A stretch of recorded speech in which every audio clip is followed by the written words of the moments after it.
Welcome to Chafin's Garage. Welcome back. If you're lucky enough to own a first generation Mini like this one, this is an R52, but an R53, R52, if you're lucky enough, you might have this problem. So you go to check your oil. You go to put windshield washer fluid in. You go do anything at the hood, and this happens. Bonnet flop. Can't live with bonnet flop.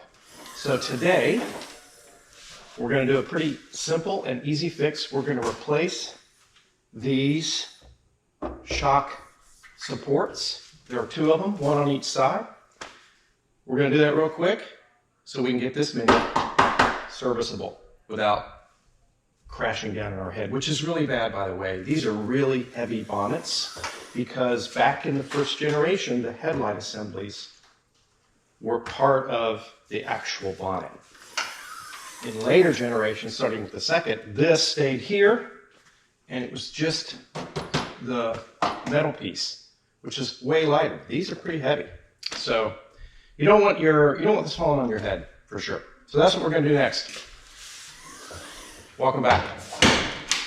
Okay, so in order to do this job, you're either going to need some sort of support mechanism to hold the bonnet up, like my little 2x6 there, which just so happens to be the perfect size, or a friend, somebody to help you out and hold it up while you get these changed. And really the only thing you're going to need to do the job is a flathead screwdriver, and of course a replacement. Two replacements. I'll put a link to where I got these in the video, but you can get these are available from all types of resellers.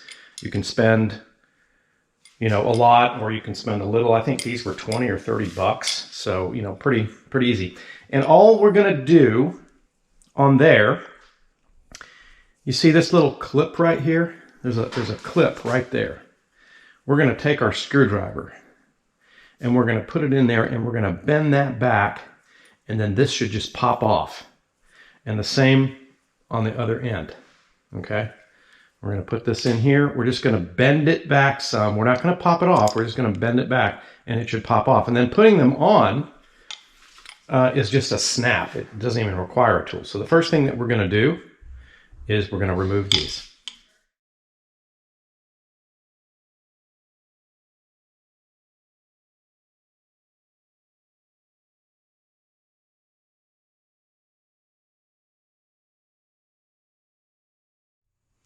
Okay, switch to the other side. I put the one side on already. Switch to the other side here to show you. So right here is that little clip, okay? This is the old one. So we're going to put this screwdriver in there. We're going to force this to bend out, and then that'll just pull off, okay?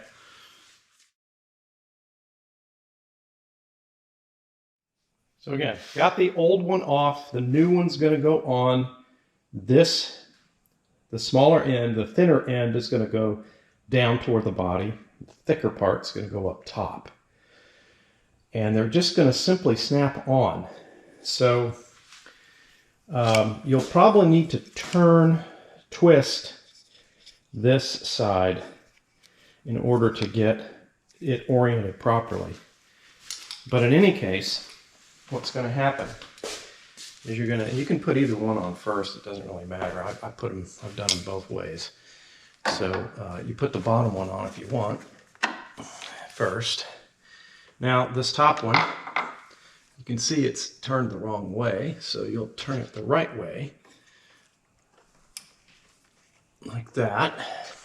Then you lift this up, and that's it. They're on. And of course you want to make sure it worked. Take your support out. So we've taken the support out, and she stays up. So that's pretty cool. Next test, of course, is to bring the bonnet down. Make sure that everything lines up right. And it is.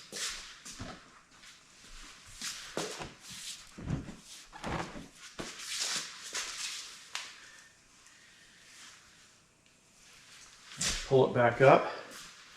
On the first generation, the hood release is on the British side.